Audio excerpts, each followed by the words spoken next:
Podcast do Transporte. Podcast do Transporte em contato com Savana Craveiro de Sá, mas que já começa com um belo nome, né? Muito obrigada. Então, vamos lá, te falar um pouquinho de mim. Eu sou Savana, sou gerente de atendimento e de logística da Mais Mob. E como é que nasceu essa pegada de IA? Eu era responsável e sou ainda, como falei, responsável pelo atendimento da antes Rivcard, hoje Mais Mob. E na área de atendimento eu tenho a área de call center, a área de relacionamento com o cliente, que é o back-office. Tenho um robô bastante eficiente, que é um assistente virtual, e daí entra uma IA. E tem uma célula de inspeção visual, onde a Tereza trabalha comigo exatamente nessa célula de inspeção visual. E como é que surgiu essa história de IA? Em 2019, a gente criou um robô. Esse robô, inicialmente, tinha o Watson, que era uma linguagem natural, onde a gente pegava exclusivamente ganchos. Por exemplo, falava em recarga e o robô, opa, vamos fazer recarga. Então, era mais uma pegada de atendimento, porque 80% das pessoas que iam para o call center sempre queriam ser atendidas. E aí a gente falou, vamos fazer um negócio que atenda melhor as pessoas e criamos o robô. Hoje, 60% de todo atendimento da empresa é feito pelo robô. E no nível do robô consegue resolver problemas. No nível do robô, 95% são resolvidos no robô. Olha que robô inteligente, porque normalmente quando chega na quarta pergunta ele começa a girar em falso, Pois é, mas tem um detalhe aí muito importante. Eu falei que em 19 a gente tinha uma IA, que era o Watson. Quando foi em 2024, quando nasceu a OpenAI, a gente fez 1 milhão de testes, ficamos meses fazendo testes, a gente colocou três IAs, que foi o GPT, OpenAI, o Gemini e a Claude. E daí a gente pensou no seguinte, o que esses 3 robôs não resolverem, a gente transborda para um humano, que já era uma área que eu tinha de relacionamento. Então, se a pessoa entrar no robô e começar a dar ruim e o robô não responder, ela transborda diretamente para uma área de atendimento humano. Então, a pessoa não fica sozinha. Certo. De verdade, esse transbordamento que é uma coisa que a gente gostaria de ter em todo lugar, né? Exatamente. Aí você falou tudo. E tem uma outra coisa, como é que a gente chegou nesse transbordamento, né? Existe uma orquestração, porque, na verdade, as pessoas às vezes falam em robô e quando você tem essas plataformas onde tem robôs, elas não é só um robô, são robôs. Então, normalmente tem um líder de robô, que é o robô pai ou mãe, e depois a gente joga para os outros robozinhos. Você vai ver isso mais na frente também, na área que a Tereza cuida, que é uma área também da minha gestão, que é da área de inspeção visual. Então, esse robô é um robô altamente eficiente, com 95% de assertividade. A gente, esse ano, já fizemos mais de 3 milhões de atendimentos e já tivemos mais de 60 milhões de mensagens trocadas. Isso quer dizer o quê? Que eu diminui muito meu custo com call center, as pessoas são muito mais bem atendidas. Hoje existe uma medição, né, de eficiência e de fricção, que chama-se CES, onde a nota é de 0 a 5. Hoje nós temos nota 4, porque também as pessoas não têm tempo. Como eu falei inicialmente, as pessoas não... Às vezes você fala, quer fazer uma pesquisa? Fala, não, depois eu faço. Isso deve acontecer, acho que com... Isso com certeza. Acontece com todo mundo. Você fala, não, agora não, deixa para depois. Isso acontece com a gente. Fiz uma viagem. Como foi seu atendimento? Você fala, não, depois eu faço, porque eu tenho que correr. Sim. Não é? E Então, principalmente assim, quem não responde normalmente é quem gosta, porque quem não gosta vai lá reclamar. A nota exato. baixa ele tem tempo de dar, a nota Falou alta tudo. depois eu Falou vejo. tudo. Eu costumo fazer muito isso, que é o quê? Não reclamar do ruim. Eu normalmente vou procurar a pessoa para falar do que foi bom, porque a gente sempre tem essa coisa, isso aqui foi ruim, né? Essas novidades, essas questões que a gente aborda aqui, elas normalmente têm um plano de chegar, colocar isso para outras empresas e fazer com que isso seja uma coisa mais acessível. Aí você falou uma coisa importantíssima. Esse robozinho que foi criado em 19, que em 24 ele tomou um vulto bem grande. Ele foi premiado como o melhor robô do Brasil. Concorremos com várias grandes empresas, até muito maiores do que a nossa. Esse robô faz atendimento, faz recarga, faz todos os serviços que o call center faz ainda, faz planejamento de viagem, com roteirização, com ETA, que é você falar, eu estou em Copacabana e quero ir para a África. Mentira, estou em Copacabana e quero ir para a Barra. Ele te dá todas as opções, então já incorporamos também planejamento de viagem, colocamos disque denúncia nele, onde as pessoas podem fazer denúncia por assédio diretamente no disque denúncia, vem de passagem rodoviária. Olha só. E outra coisa, a sua pergunta é muito pertinente, porque todo mundo imagina o seguinte, poxa, eu fiz um grande robô, né? E agora eu vou fazer o que com esse grande robô? Nós fomos procurados por uma empresa, por uma operadora de transporte, para falar, poxa, você não quer fazer um robô para mim? Eu falei, claro, na hora. Fizemos um robô com foco em planejamento de viagem. Porque o dono da operadora, ele queria que esse planejamento de viagem fosse exclusivamente das linhas de ônibus dele. E que para ele foi ótimo, porque ele teve uma grande fidelização com um custo desse tamanhozinho. E agora a gente está fazendo robôs white label para o Brasil. Isso agora significa um white label para ser colocado. Isso serve para empresas, operadoras, serve para prefeituras? Isso serve para qualquer coisa. Porque a gente, é o que eu falei, a gente conseguiu um refinamento e uma eficiência tão grande nesse robô que agora a gente está começando a botar para fora esse produto. Então, por isso que eu falei que agora é um white label. Eu posso fazer ele para uma prefeitura, eu posso fazer ele para um aeroporto, para fazer um controle de passagens, para vender passagem aérea, rodoviária. Estou falando, dei o exemplo do aeroporto, porque foi uma coisa que me passou. Ou aqui. seja, qualquer assunto de transporte ele resolve. Qualquer assunto de transporte ele resolve.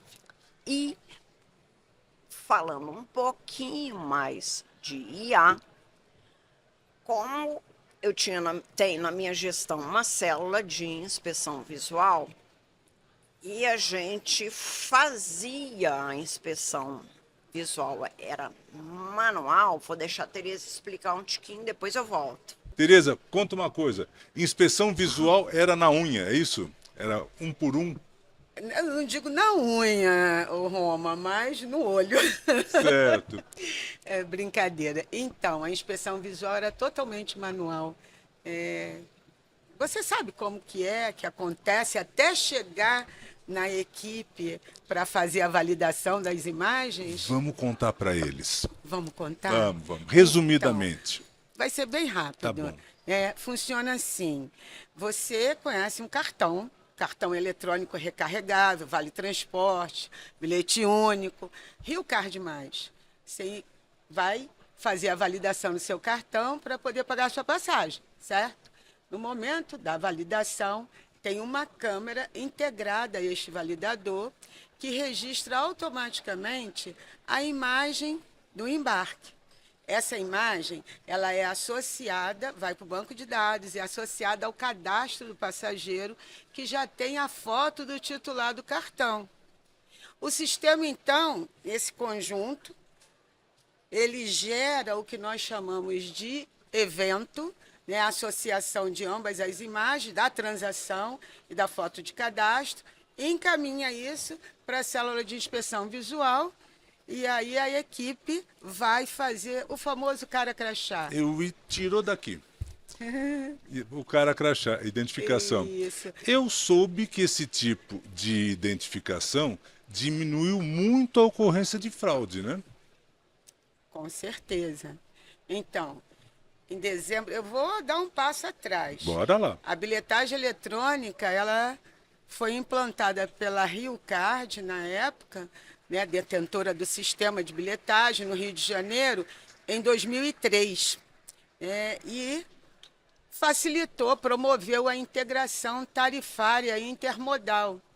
E aí foi um grande marco, porque com o bilhete único, o que acontece? O passageiro, o usuário, ele passou a usar diferentes modais com um único cartão. Sonho de passageiro, então usuário agora, né? Bem prático, não é? Ou melhor, usuário, agora cliente. Não é? Exato. E aí, em 2017, a empresa, então, deu um passo estratégico muito importante. O que ela fez? Criou a célula de inspeção visual. E aí, com esse processo que eu já expliquei aqui, o passo a passo, cada utilização fica documentada, não só financeiramente, porque, ainda que seja gratuidade ou bilhete único, o bilhete único, né, é um benefício tarifário, mas existe o subsídio, existe, né, uma necessidade financeira por trás dessa gratuidade. Então, fica o registro financeiro e visual. E aí a gente garante que o benefício seja usado pelo verdadeiro titular do cartão. Perfeito. Só que, com o passar do tempo, vou passar a palavra novamente para a Savana, as transações cresceram assim de forma exponencial e a célula de inspeção visual manual, começou a enfrentar alguns desafios, basicamente os dois, né, que é a limitação da capacidade operacional, porque é um processo manual, né, e o alto custo. Era uma operação muito custosa. Então, a gente, volta a IA, a gente recorreu a uma tecnologia, né, mais avançada. Ao robô premiado. E não. Do robô Vou premiado, deixar agora- fomos para o Face Detection. Detecção da Certo. face. Depois, tecnicamente, a Tereza te explica. Então porque- ficou cara algoritmo, cara algoritmo. Cara, algoritmo, exatamente. Com isso, a gente saiu em 2017 de 60 mil inspeções para 4 milhões e meio de inspeção Vamos chamar isso de crescimento exponencial. exponencial. Assim como eu estou fazendo o white label do robô, eu quero fazer o face detection também. Certo. Crescer com isso, porque hoje fala-se muito, né, em tarifa zero. A gente tem que ter muito cuidado, né, com esse assunto, porque é uma operação que deve-se ter muita transparência. E o que a gente tem visto no Face Detection é exatamente essa transparência, onde a gente só faz o que a gente tem certeza, ou seja, os robozinhos, são vários robozinhos que a gente até nominou eles, tem alguns nomes aí. O robozinho não reconheceu bem, a pessoa não fez o cara crachá, deu alguma dúvida, a gente transborda para o humano, mas esse transbordo hoje é desse tamanhozinho. E mais, hoje o robô ele consegue ir atualizando a foto da pessoa. Por exemplo, pegou a Savana de 2 anos atrás e ele vai vendo, e a Savana está envelhecendo. Então ele vai, a Savana está passando por esse processo aqui. Certo. É uma amiga de olho grande, né? praticamente isso. Nossa, como saber passou o tempo, né, querida? saber se o Botox está em dia. É Isso. praticamente isso, Aí o Roma Roma. deixou essa barba. Essa barba tá ficando grisalha, Pois é, era mais exatamente, pretinha. exatamente isso. Então aí ela vai para uma. Assunto de cabelo eu não vou entrar, tá? Também entra na inspeção. É uma das coisas que a gente pega também. Assunto de cabelo, boné, óculos. Tá. Então, assim, Como produto, ele já está, digamos, empacotado. já está empacotado, já ganhamos 3 prêmios em 2025, porque é um prêmio, é um assunto muito novo, Face Detection, a gente conseguiu ele esse ano. Tá, então aí a Tereza tecnicamente pode explicar um pouquinho melhor do que eu e também dar esses big numbers aí que eu acho bem importante falar Tá, deles. então, assim, para onde migrou, para onde está andando esse reconhecimento Posso facial? pegar essa água? Por favor. Então, o Face Detection, ele já se concretizou, já se consolidou. Essas 3 premiações foi uma em junho, né? Conta o nome do prêmio, vai? É ouro na Smart Customer, em junho. Em agosto, nós tivemos o prêmio Xstart. E agora, em outubro, bem recente, o Best Performance. Então, assim, os 3 em inovação digital, né, jornada de cliente, né? Mas basicamente inovação digital, na categoria inovação digital. Então, e assim, Roma, isso acabou trazendo, né, o piorismo, consolidando o pioneirismo, desculpa, o pioneirismo do produto e a maturidade. Né? Esse reconhecimento, para a gente, ele é mais do que um reconhecimento técnico. Ele coloca a MasMob assim, como referência na transformação digital na mobilidade urbana. Então, assim, é muito gratificante, é muito bacana a gente sair, como a Savana falou, lá em 2017, a gente só conseguia fazer 60 mil validações por mês. Tudo bem que a gente aumentou em 2024, a gente já estava fazendo 2,9 milhões. Em 2025, nós passamos para 4,5 milhões de auditorias mês. Então, assim, foi um crescimento bem legal, uma taxa de assertividade em torno de 93%. Altíssima. Redução de custo inicial, já reduzimos 25% do nosso custo operacional. E o que a gente queria muito, que era a escalabilidade. Então, hoje a gente tem uma operação contínua, 24 horas por 7 dias na semana, 24 por 7. Então, essa limitação da capacidade operacional hoje, para a gente, ela não amedronta, não é mais fantasma para a gente, vamos dizer assim, não é mais bicho-papão, né? E ganha todo mundo, né? Ganha o cliente na ponta, ganha o operador de transporte, ganha o governo e ganhamos nós como empresa também, que eu acho que é muito legal você pensar, como eu falei no começo, em fazer uma coisa para a sociedade e com um custo bem menor. Antes o que era falar, não, isso é muito caro. Hoje é possível você colocar um face detection aí em qualquer empresa grande, pequena, enfim, não é uma coisa, falar assim, é um preço absurdo, não é mais isso. É isso, Roma. Ok. Muito obrigado, muito agradável a conversa. Vocês são Eu ótimos. que agradeço aí. Muito bom.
Podcast do Transporte.